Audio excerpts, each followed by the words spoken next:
I started learning about coffee in college. It's about 2 years ago. I was writing a paper for my social anthro class, and it was about the value chain of coffee in the Philippines. And then I interviewed a bunch of big names in the coffee industry here in the country, like EDSA, BDG, Satchme, Toby's. That kind of set the ball rolling for me. Now I work for the Coffee Heritage Project, and I can show you where your coffee comes from.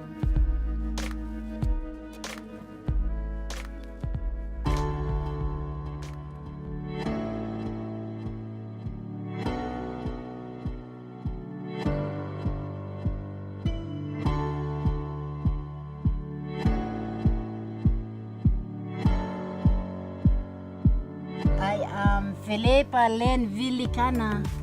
I married American guy and I have 2 kids. I am here to cultivate our farm, planting coffee. Which was your father's po? That's my father's farm. I like coffee more because it's easy to plant, Yes po. it's easy to attend. Yes po. Anthony and Mr. Watanabe came here. They encouraged me to plant more.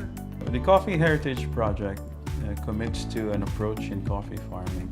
The program that powers what we do in Sagada and what we want to achieve within Cordillera in the near future, hopefully for the country.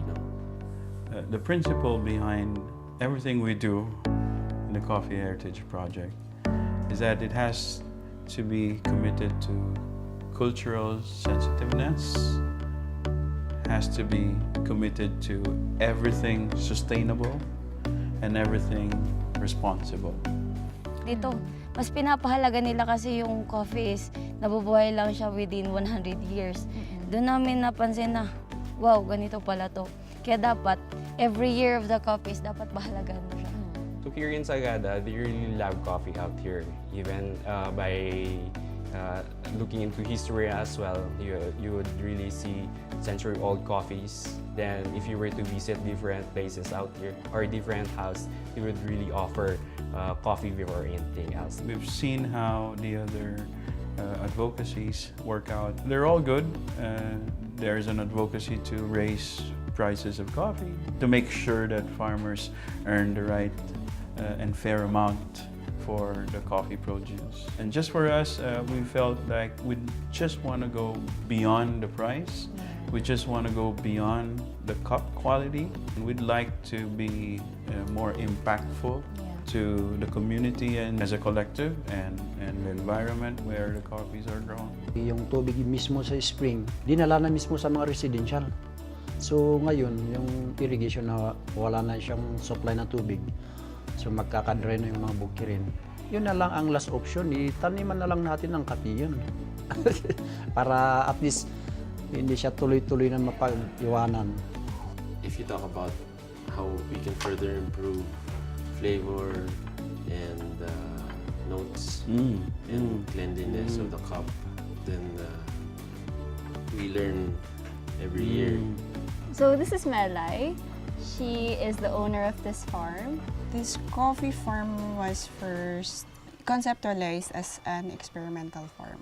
They were trying to look for other ways and means to show yung mga coffee natin dito sa Cordilleras, most especially sa Typica.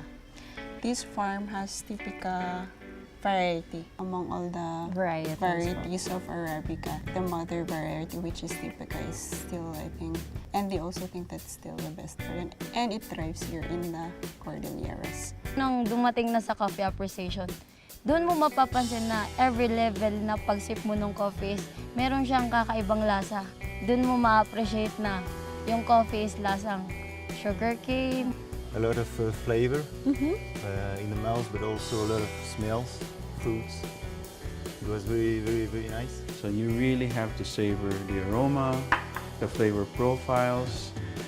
Coffee flavor changes through the cup. When it's warm, the coffee flavors are more noticeable, and when it starts to change in temperature as it gets cooler, there are more subtle notes that come up. And if you just consumed it in one gulp, you totally miss the whole experience of how that coffee transitioned from one flavor to the next. When you drink and enjoy your cup, there should be an image of how this coffee was farmed, or at least the taste reminds you of something very close or very new that you like. Appreciation is finding out what works for you and your palate.